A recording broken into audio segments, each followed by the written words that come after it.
Hello, welcome to Elite Sports Talk, where we cover everything in sports, such as scores, stats, trades, free agency, and anything above that's a hot topic. All right, so where are we going to start? The Austin Reeves contract, if you're the Lakers. Where would you sign Austin Reeves? Because they're talking about Austin Reeves getting $100 million. I would definitely make sure you get that done. I don't think there's many people available that are his age that are going to necessarily have the chemistry with LeBron and AD at this point. Yeah. Austin Reeves, I feel like I got to see it again one more year. $100 million is a lot of money. And speaking of $100 million, that's what Harden's looking for to get. 3 years, $120 million. That's $40 million a year. If you're the Sixers, would you give that to him? If you're a Sixers fan, would you give him 3 years, $120 million? I don't think so. I don't think it's going to change anything from what we just seen this past year. So I wouldn't do that if I'm Philly. Yeah, but he led the league in assists this year. That's true. But it seems to me that they need somebody more that can just be leader and assist. They need another scorer. They need somebody to be consistently there. If Embiid were to get hurt again, I mean, where does that leave them with just having Harden and Maxey being the top, Tobias Harris being the top guy? All right, but here's the thing. First off, if I'm the Sixers, I would give him a year, $40 million. The problem is not the 1 year, it's the 3 years. It's the down the line because I feel like James Harden is deteriorating, but he still has it. First off, James Harden, the only reason they went to Game 7, first off, they were up 3-2 against Boston, and they lost Game 6 and lost Game 7, but they never even would have been in that position up 3-2 if James Harden didn't have two 40-plus point games. That's very true. He did win them 2 games, which we have previously spoke about. But it was just 2 games. I mean, there's 7 games. That's why I think they should go in a different direction. Like you said, he is getting older. I understand that, but he showed up for 2 games, and B didn't. So it's just a give and a take. I mean, I feel like Harden, even though he's older, showed up more this playoffs than Embiid did. That's also true. But if you don't sign Embiid or Harden, which I believe the Sixers will because Daryl Morey and Harden are best friends. So I feel like, Daryl Morey is going to give him the bag. But they're talking about Harden to the Phoenix. Now, if Harden went to Phoenix, he had very good chemistry with Kevin Durant. Even in OKC, he had good chemistry with Durant. And in Brooklyn, he had good chemistry with Durant. Him and Durant were really good on the floor together. It was the Kyrie. He was even good with Kyrie on the floor, but the problem was James Harden wanted it out because Kyrie is inconsistent and wasn't there every game, and you just never know what you're going to get. Even though that's Durant's boy, Harden didn't want to deal with it. So, but Harden to the Suns, I like that move. If he leaves Philly, but the thing is, if Chris Paul is still a Sun. So if Chris Paul leaves the Suns, where would Chris Paul go? I think LA. I think, like LeBron has said before, that's one of the main people that he wishes he could play with. And if he leaves, I don't see anywhere else that he would end up that would make sense, or at least make more sense than to go and play with them. Yeah, I mean, again, Chris Paul was supposed to be on the Lakers years ago, before the GM or the commissioner vetoed the trade to LA. And I like Chris Paul with LeBron James and Anthony Davis. I feel like he'll give Anthony Davis a bunch of easy buckets, and it'll make life a lot easier for him. And I like the fact that LeBron would have a true point guard on his team. I think that's one of the things the Lakers are really lacking right now. And speaking of point guards, Dame Dollar. If you're Dame Dollar and you're Portland, he wants to be a trailblazer for life. But what would you do if you were in his shoes? I think, like Stephen A. Smith has been saying for quite some time, I think Dame needs to get out of Portland. I agree. I think Portland is the only way Portland is going to do anything is if they draft good, and because nobody comes, Portland doesn't pull free agents. Philly barely pulls free agents. In the past couple of years, the best free agent Philadelphia 76ers have gotten would be Al Horford. I mean, other than that, they haven't really got a big name free agent. It's Al Horford, JJ Redick. Tobias was through a trade, so they don't. And you think people want to go to Portland to play? CJ McCollum got out of there. If I'm Dame, I don't. He's so talented. I want Dame to win. I want him to get a championship. I think he needs to leave there. If you're Philly, do you want Dame or do you want to re-sign Harden? If I'm Philly, I would definitely take Dame. I would definitely take Dame time, baby. You know what I mean? So, Kyrie, what team do you see Kyrie going to? I think it's more likely that he winds up staying in Dallas. Dallas, yeah. On a 1 year? Yeah. I mean, if I'm maybe Dallas, 2 years, but I think a 1 year. if I'm Dallas, I'm not giving him more than 1 year with his track record. So I'm gonna just give you a quick random fact. Did you know at one time Air Jordans were banned in the NBA?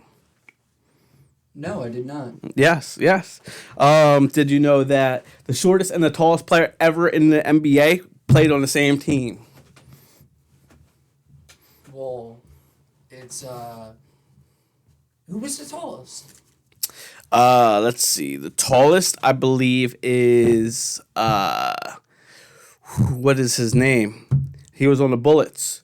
The African dude. And then I think it was the shortest, I believe, is Muggsy Bogues.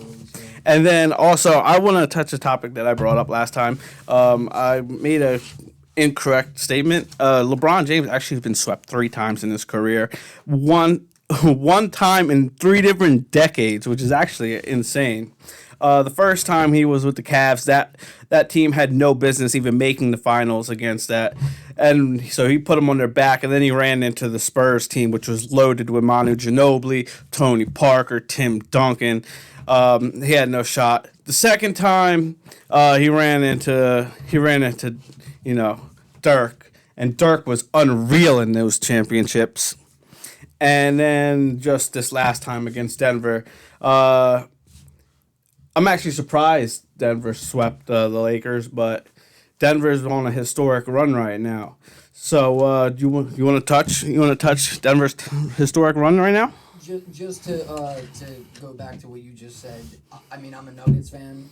I kind of assumed in the beginning of the year, maybe it's possible if certain teams with the older players like LeBron and AD, if they were to get hurt, or the Suns after the trade, if KD or CP3 ended up getting hurt. I seen a path where Denver could possibly get to where they are right now, but at the same time, I am also shocked that we did sweep the Lakers. But, I mean, right now, hey, man, we're deep in it. We're 3 games in. Denver's up 2-1. And Nikola Jokic, with every game, it's like we just keep setting new records every game. Literally. It's insane, man. See, the thing about the NBA right now is it's never been more open than ever. Most of the time, every season, you pretty much know with a handful of teams who's going to be there at the end. Right now, it's more open than ever, and the Nuggets are taking advantage of it, and so is Jokic. And Jokic, that's a second-round draft pick late in the second round, and it shows you what hard work and effort can do for a player. I mean, Jimmy Butler too. He's self-made, Jimmy Butler is never supposed to be what he is right now. He's a dog. So this historic playoff run, there's so many historic facts to touch on with the Joker right now, and between Jamal Murray.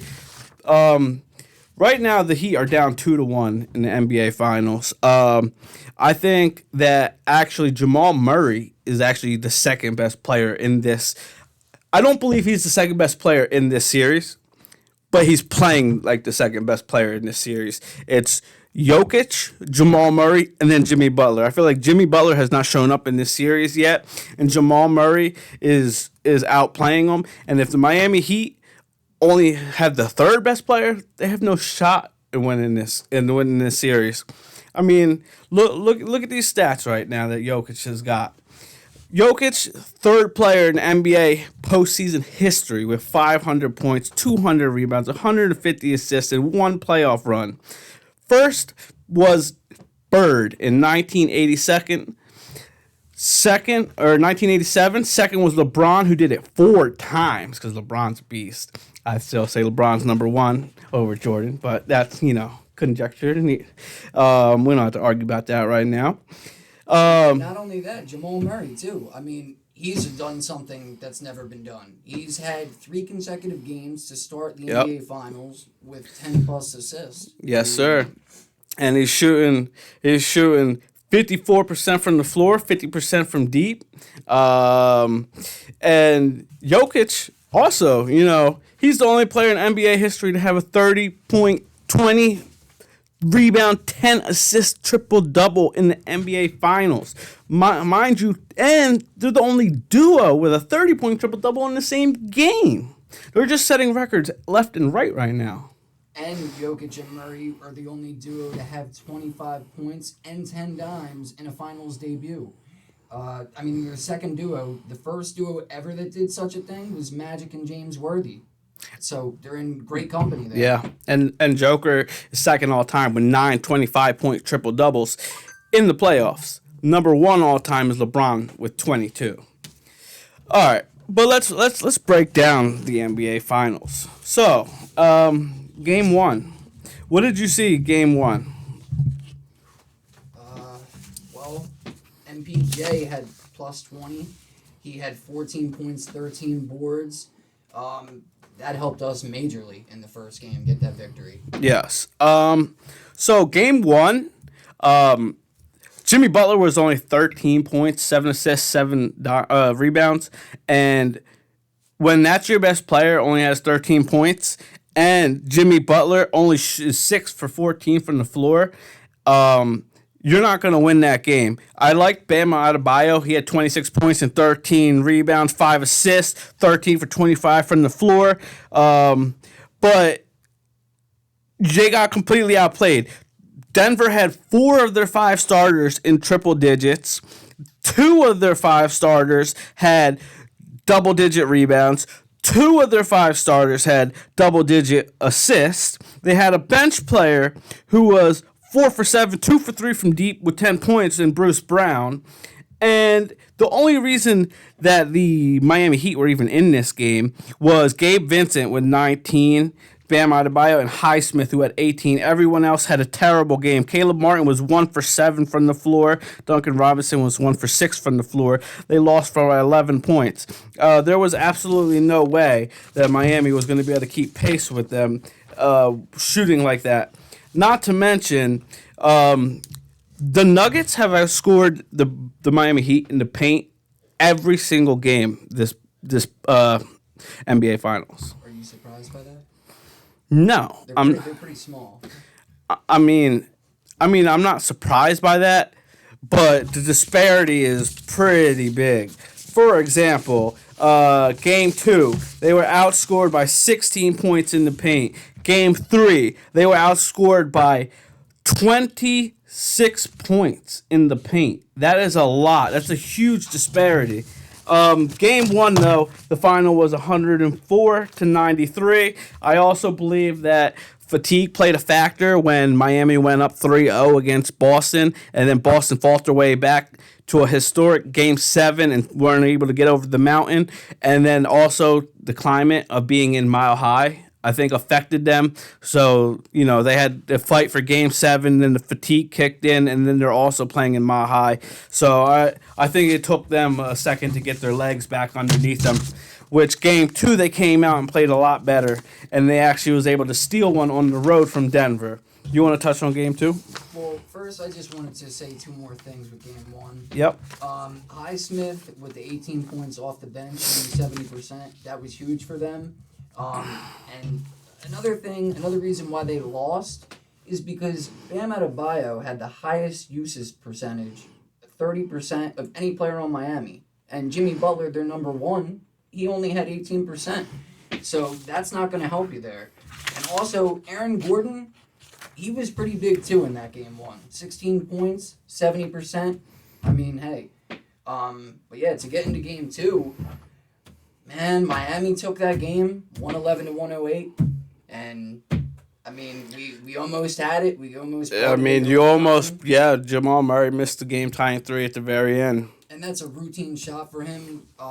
Jimmy was tight. He was right there. I mean, Jamal Murray didn't have a very good game in game 2. He only had 18 points, and he was only 3 for 8 from deep. So, 3 for 8 is actually not that bad from deep. It's just under 50. One shot under a 50% clip. But compared to how he's been playing the other games, that was his worst game of the series so far. And that's big props to Jimmy Butler for pretty much almost completely shutting Murray down in that game. Yes, we need to see more of that. Also, Eric Spoelstra made defensive adjustments, and I think going to the zone helped a lot. Random zoning in the middle of the game. Also, trying to put the ball in Jokic's hand as a scorer rather than assist maker, because right now in the playoffs, they are 0-3 when Jokic scores over 40 points. And that's huge, because when Jokic gets his team involved, it's going to be a long night for you. But if you take the team out the game and make Jokic carry them on his back, he can put up the points. Don't get me wrong. But the team is not as successful when they do that. And that's, not just in this series, not just in any of the playoff series, really, even in regular season. It's something that teams have figured out. If Jokic can't get his teammates involved, it doesn't always look great for Denver, and especially their chances of winning. He only had 4 assists in that game. And when he has 4 assists or fewer in consecutive games, that doesn't happen quite often. It's only happened twice over the past 2 seasons. So he's a walking triple-double, Jokic. Yeah, but exactly. Also, game 2, when Gabe Vincent is your highest scorer for the Miami Heat with 23 points, 8 for 12 from the floor, and he is 4 for 6 from deep, that's a pretty good game, especially when you got Duncan Robinson coming off the bench, 4 for 5 from deep, or 4 for 5 from the floor, but 2 for 3 from deep, and Kyle Lowry 9 off the bench, 2 for 3 from deep, and 2 for 4 from the floor. So you have 2 bench players that together scored 19 points, and they were 4 for 6 from deep, and together shooting over 70% from the floor. And that's your bench players. And in this game, Miami had 4 starters in triple digits, while Denver only had 3. So that is a huge difference in this game, in game 2 versus game 1. Yeah. Miami, they took the pace of the game away from us. When it's a slow-paced game like that and they play defense as hard as they played, they're going to beat us every time. Yeah. If it's fast-paced, it works in Denver's favor. This is true.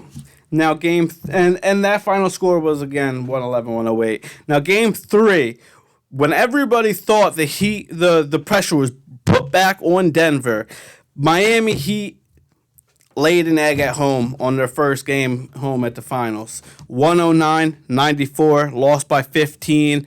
I don't believe Jimmy Butler, he scored points, but he didn't have a very efficient game. And this was the game that we were talking about earlier, where Jokic and Murray had historic nights together. Both having triple-doubles in the same game. I can't believe that. Another thing that people may not realize, Denver has now won their last 4 games on the road in the playoffs. That's a franchise record. But Denver hasn't really lost in these playoffs either. How many games has Denver lost in this playoffs? They lost 2. They lost 2 to Phoenix. They lost 1 to Miami. They lost 0 to the Lakers. And the Timberwolves, they lost 1. They lost 1 to the Timberwolves. So they've only lost 4 games so far this entire playoffs.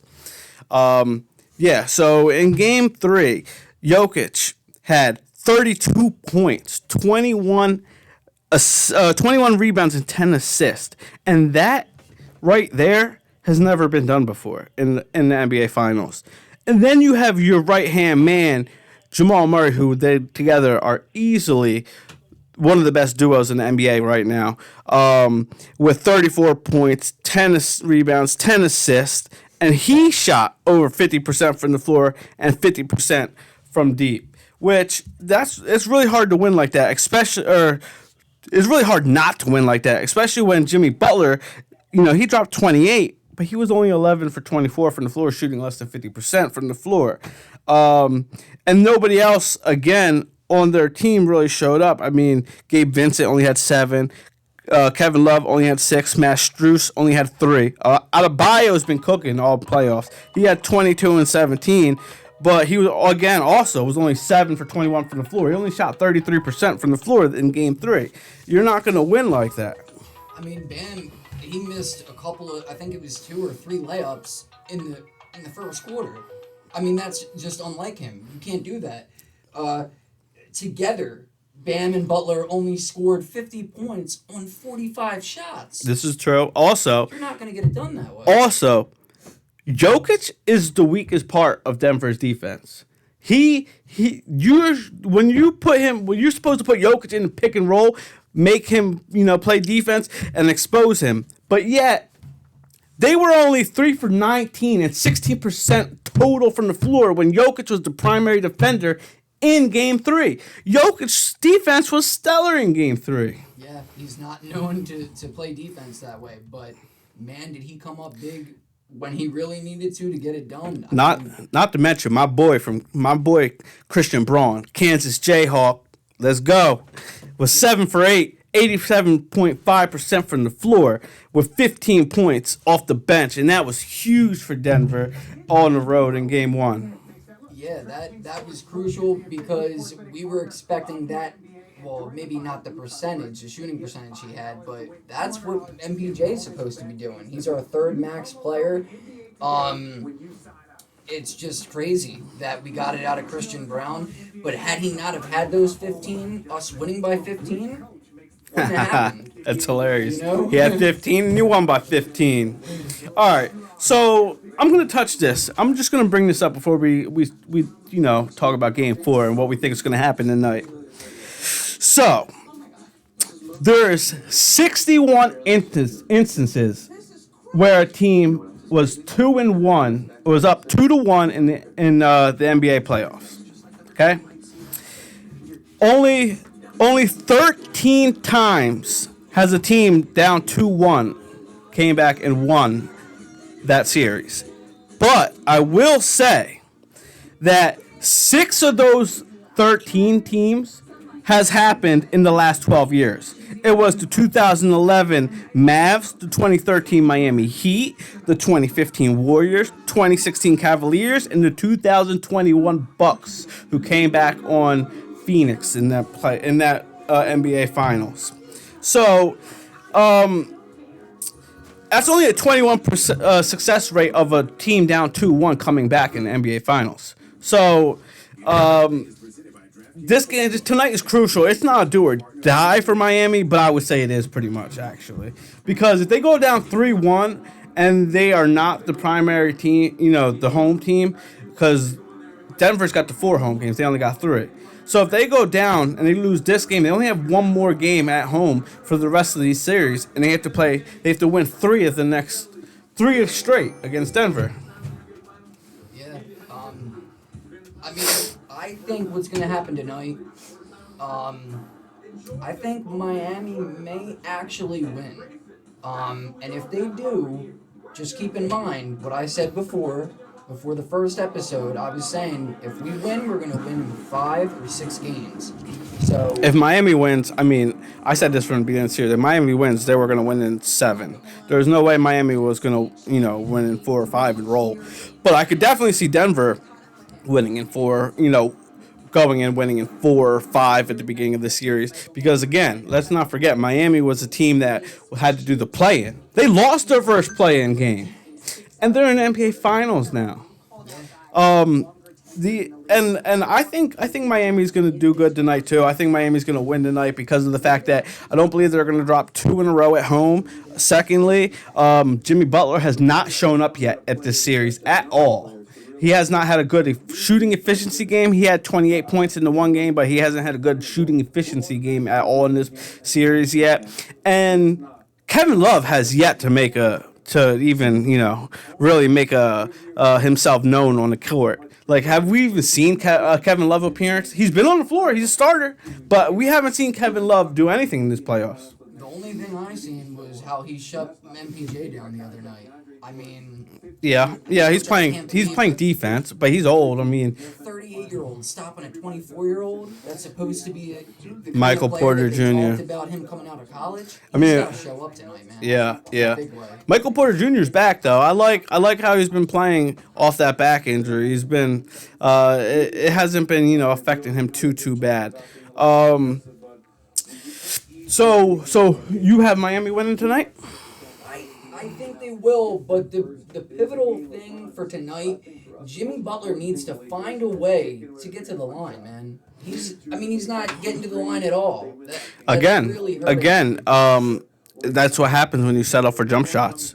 I think Jimmy Butler tonight, Eric Spoelstra needs to put him in pick and rolls, force Jamal Murray to play defense, because in Game 3, every time they ran a pick and roll, Jamal Murray would just run to the trailer on the other side of the court and not play Butler. I would make him play defense on Jimmy Butler so that he's more tired on the offensive end because he's playing hard defense on that side of the court. And Jimmy Butler is a dog. He's gonna fucking play bully ball on Jamal Murray. But there's that.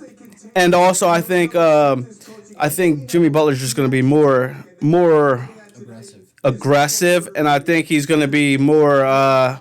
What's the word I want to use? I feel like he hasn't really been playing his game. I feel like he hasn't been emotionally there in this series so far. When you seen him in Boston, he was taunting players. He was talking smack, getting in players' heads. He hasn't done that this series. He's guaranteeing victories in almost every game. He's just not showing up to the point where they can actually when they were up 3-0, Jimmy Butler guaranteed 3 straight wins, and they lost 3 straight times. They got it done, but hey, got a little close there, a little close for comfort. Do you think Jimmy has over 25 tonight?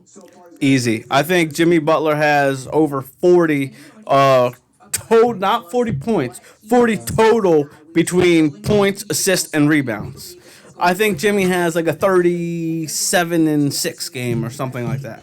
And another thing I don't think we brought up, it kind of goes out the window now, but at one point, when Bam Adebayo scored 20 or more, the Heat were actually 7-1.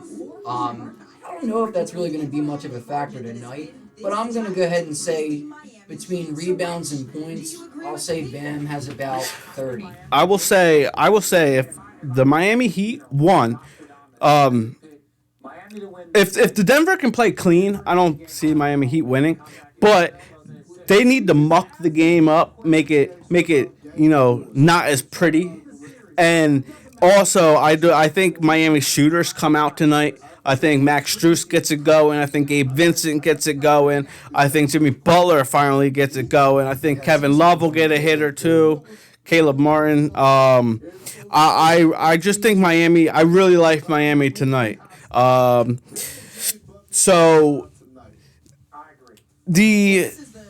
Especially because you're if you don't win tonight, you're gonna have to win in Denver. So it's gonna be a tough game. But I like Spoelstra to make adjustments. I think he's the best coach in the series. So. Yeah, I agree with that. I mean, how can you not? I mean, look how many different units he's got to where he's at right now. It wasn't always the same players, so he's had a lot to work with, and I think he may outsmart Malone tonight. That'll be one of the biggest parts of why they win if they do win tonight. I think if Mike Malone gets this ring, he's gonna get paid by Denver. You know what I mean? Denver's never won an NBA Finals in their history. This is the first time they're in the finals in 50 years. Yeah. So yeah, I mean, I do think that we will end up winning. Obviously. Let me give you this. The over under is 220 tonight. You taking the over or the under? I'm gonna take the over. I'm gonna take the over too. Okay. Yeah, it hasn't been high scoring games, which is something that we still haven't seen from Denver. Denver was like number 1 in the league in points per game, I believe. We were averaging around 120, so that's got to show up at some point. I don't think it's going to be tonight, though. See, I just think Miami's going to be more attacking, and they're going to be their shooters are going to come to play tonight. So I think that the score is just going to be a lot higher tonight. Although typically in NBA series, the longer the series goes, the lower scoring the series becomes because of the fact that the teams get to know each other better and they know what sets they're running and what their plays are out of timeouts and all that. But I do believe Miami, gets it rolling tonight at home. So I think I take the over for sure. I take Miami to win the game outright tonight, and we'll go from there. I'm interested in just seeing what happens tonight. But I just want to give you a couple facts real quick. A couple animal facts. All right. Did you know starfish don't have brains? Nope, never heard that. Did you know only female mosquitoes bite? Actually, I think I have heard that one before. How about this? Did you know slugs have 4 noses? Yeah. Yep. And then lastly, did you know a crocodile can't stick their tongue out? Yes, that I've heard before too. All right. So lastly, I just want to say the NFL season's coming up soon. We are making a fantasy football league. If you are interested in joining, just contact one of us or comment on our video and we will see if we can make that happen. Second, tomorrow's UFC 289. Let's go, Amanda Nunes, the Lioness. And then we have a great fight between Charles Oliveira and Beneil Dariush. And lastly, I just want to ask you, what did you think about that game winner last night by Miami or by the Florida Panthers to keep that series tied at close at 2-1 rather than going down 3-0 to the Vegas Golden Knights? It's crazy, man. Every time you back Florida every time you back them into a corner, they find their way out. And more surprisingly it's normally when the games go to overtime when they really come through. 7-0 this series. It was what I think. Or this 7-0 this playoffs in the overtime. There was a little over 2 minutes left in the game when they tied it up. That's all they needed to do. You get to OT and they win. I mean, forgive me if I say his last name wrong, but Tkachuk on the Panthers, he got hit hard in the first period of the game last night. He went out off the ice for a second. They had a power play. He came back on the ice and wasn't able to do it. He went back to the locker room. Now, they were down 2-1, and he came back out. The crowd got energized. It went wild. He got the game-tying assist, and I think he's the engine that makes this team go. And just the fact that they didn't go down 3-0 and now it's 2-1, I think they could easily fight their way back into this series, especially with Sergei Bobrovsky being their goalie and being a veteran that he is. When the Vegas Golden Knights goalie Aiden Hill this is his first time in the postseason. Even though he did make the Stanley Cup, this is still his first time in the postseason. And if you could put the pressure on them, I think Florida can get right back into this series. Okay, so bottom line, who you got winning and in how many games? I think I do like Vegas Golden Knights to winning it because first off, I will say they did a really good job at that franchise. It's an expansion team that just came out not too long ago, and this is what their second, third Stanley Cup appearance already in that short period of time. I'm sitting here as a Flyers fan wondering why we can't get the Stanley Cup in almost in like my whole lifetime. But And I'm a Ducks fan wondering if we're ever going to get back to postseason. yeah. But yeah, I think they did a good job with that team. They scored in the first two games. They scored over 10 points against Bobrovsky.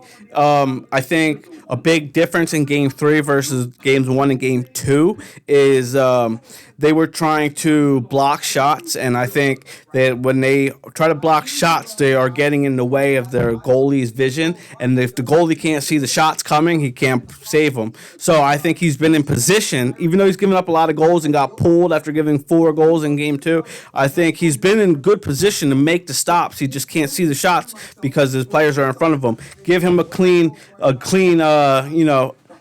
net so he can see in front of him. He does not give out rebounds. He either Velcro, the puck sticks to him, or he kicks it out wide so there's no rebounds for Vegas to put back on the net. And I think we got a series now. Well, I was really hoping when I asked you who you thought was going to win, I thought you were going to go with Florida because hold on. Who do I think is going to win? Who do I want to win? Rather who you thought, yeah. Yeah, I want Florida to win, but I think Vegas is going to win. Yeah. I especially because Claude Giroux is my boy. If he couldn't deal with Philly, And I'm not a Philly guy, but I do like Giroux a lot, but I believe it's going to be Vegas in 6. Vegas in 6? Yes, sir. Sounds about right to me. I think Florida could win another one, but so anyway, before we wrap this show up, let's talk on our favorite sport, football. Okay. What do you think about DeAndre Hopkins to the Patriots? I don't think that's going to happen. Why is that? You don't think he's going to want to go there, or do you not think Bill Belichick wants him? Well, if it was a few seasons Or do you think the money's not going to work? I don't think they would pay him what he wants, although he may not even be worth it at this point. His career, yeah. I mean, after his first year in Arizona, his production has dropped lately. And other than Randy Moss back in the day, I mean, if you look at them, Bill Belichick doesn't go for top name players. They tried it one time with Chad Johnson. I mean, they don't say one time because they tried it twice, and the second time it worked. Boy, was Randy Moss productive in a Patriots uniform. Yeah. I mean, Tom Brady, the GOAT, dropped 50 touchdown passes that year. But I mean, and that made sense back then. And if they still had Brady, And guess what? That undefeated team still lost in the Super Bowl. which, by the way, I called that. I seen the Giants. I seen their defense that year, and even though they were a wild card team, I thought it was possible, man. And I mean, big props to Michael Strahan. Obviously, one of the biggest reasons why that happened. Yeah, Michael Strahan. Shout out to Michael Strahan, the Gap. And my last thing on football at the moment is Dalvin Cook was recently cut by the Vikings. What do you think the most realistic landing point for Dalvin Cook is? So I've been seeing that they're talking about the possibility of Denver. My team is the Denver Broncos. I don't really see a need for running back right now for my team. I wish that would happen, but I think the more logical thing, I hate to say it because I'm next to a Cowboys fan, but I could see him signing with Dallas, man. Let's go, Dallas. Man, Tony Pollard, so great, man. Like, That's exactly what they would need, somebody like him. Also, Dallas has talked about possibly maybe Leonard Fournette. You know how much hate I get for being a 3 for 4 Phillies guy or a Philly fan, and I'm not an Eagles guy. I'm a Cowboys fan. I get so much hate for that, being living in the South Jersey region. But it is what it is. I mean, the Eagles have some of my favorite players. I mean, Devontae Smith is my favorite college player of all time. I'm actually wearing his jersey right now. Roll Tide, baby. Jalen Hurts, Roll Tide. But I just don't like the organization. It has nothing to do with the players. And yeah, I think Dalvin Cook is a good fit for Dallas. But let's see, who else needs a running back out there? I mean, Dallas, we need. I want to get Dalvin Cook because I know Dalvin Cook can carry the load, and I don't know how well Tony Pollard's kind of small. I don't know how well he can hold up. Having massive amount of carries, especially with Mike McCarthy running the plays in Dallas this year, wanting to run the ball a lot more. I don't know how Tony Pollard will hold up, and he's explosive. Tony Pollard is explosive, so I don't want to run him into the ground. Although I do think Dallas's window, even though I think the Eagles are the best team in the NFC this year by far, I think Dallas's window is in the next year or two. Because they retained all their defensive, secondary, and then they brought in Stephon Gilmore, Michael Parsons. You don't want him, he's still young, but linebackers, and pass rushers tend to decline faster than other players in the NFL, and their offense, they brought in Brandon Cooks, they got CeeDee Lamb, Tony Pollard, I mean. Zeke's my boy, feed me first down, baby. But he just hasn't been as productive as he was back in the day. I think this is the year for Dallas, even though that they're not even favored in their own division. But lastly, I just wanted to touch one topic since we're talking about running backs, and I think I don't like how the NFL what they do to the running backs. It's such an undervalued position, but it's such a crucial position, but it's undervalued. Such as, for example, the Eagles, Jordan Howard. When they got Jordan Howard in the last year of his contract from the Bears, he was a rookie. Okay, he was a rookie. When they got him from that trade, they were like, dude, let's just run him into the ground. We're not re-signing him. The guy's never even got paid yet. He was on a rookie contract, and I just think it's wrong. I think these players put their bodies on the line to make money for their families, and to just to look at it like that is wrong. I mean, could say like the Eagles, they had a lot of usage out of Miles Sanders last year, but Miles Sanders, on the other hand, at least still got paid by Carolina. He got a nice contract from Carolina, but the Eagles had no intention of ever re-signing Miles Sanders.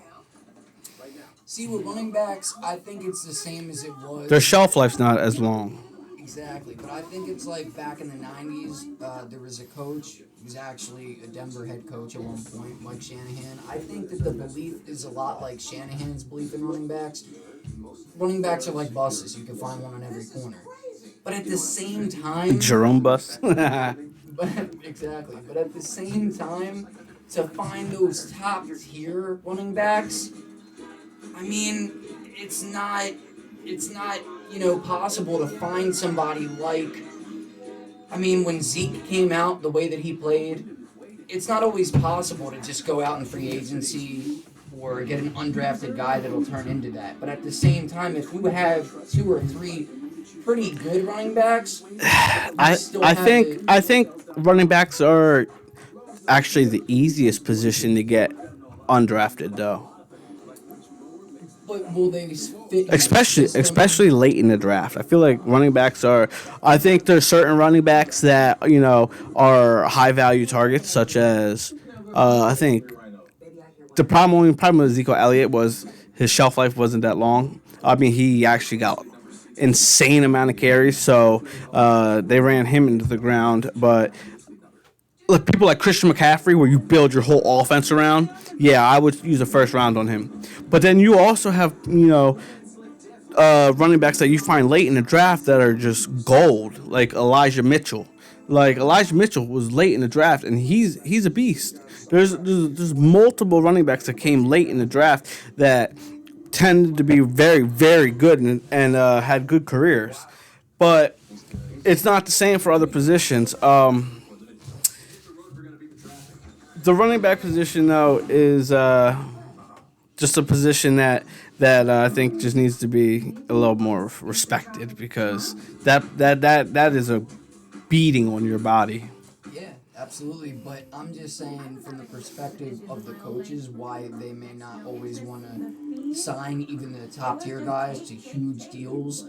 Um, like Christian McCaffrey, for example. Obviously, we all know he's a top two running back in the league when healthy. But When healthy, yeah. when he's not, look what they found in Deontay Foreman. Even though he's not there anymore, he's with I mean, Chicago it's the now. same thing with it's the same exact thing with the Vikings though. Look at when Dalvin Cook wasn't there. Alex Madison went off. That's what I'm saying. I think running backs when they get their opportunity, they tend to be pretty good. Especially the ones that you don't see coming. But yeah, the running back position I think is just undervalued more than it's ever been in the NFL at this given time. Yeah, I can agree with that. All right, well, that's our show, guys. We'll be back for our Game 4 recap in the next day or two. And please be sure to give us a follow, like, thumbs up, subscribe, and, you know, we'd appreciate the help promotion. So we'll see you guys later. See you.